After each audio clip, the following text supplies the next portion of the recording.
Okay, so now this is how you line up number 4. You can see my needle is not exactly where it's supposed to be, so I need to move it. So I'm going to go to the Move Motif icon, bring it down, and get right, I want to just be right on that black line. I literally want to follow that smack dab on that black line. Okay, so my needle is touching it perfectly right here at the beginning. Now I need to walk it to make sure I can follow this, these two curvy lines. So I'm going to release my screen, and I'm going to go to broken thread, which is how I sew without thread. I just walk through the design. So I'm going to turn my knob and drop my needle. Perfect. And drop my needle. That looks beautiful. Perfect. Drop that. If I go to the corner. Uh-oh. Okay, well, crud balls, this one's perfect. Darn it. I was hoping to have not made it perfect. This one is perfect. Okay, I'm sorry. I'm hoop straight.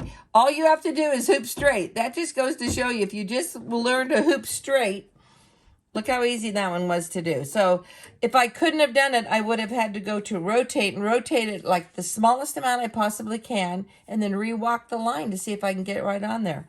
But this one came out great. So when you let's do rotate it, how does it rotate the... Now remember, when it rotates the design on the screen, because this can't move. So you have to always be looking at the design on your screen and what direction you'd like that to go. But if I was going to go to rotate, I would have touched my eye and I would have gone to rotate, and I would have just turned this the teeniest amount.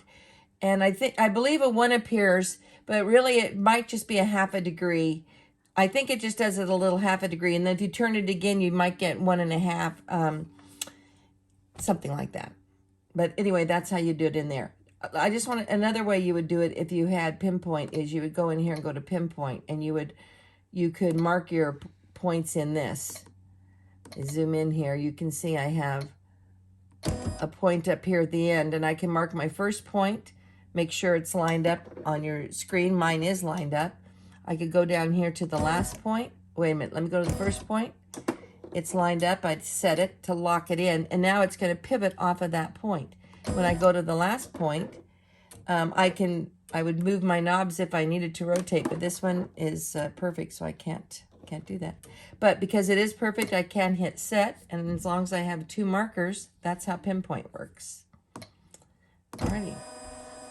Let's go back and sew this one out. Advance to color 2, float some stabilizer, and put on my thread, and I'm ready to go.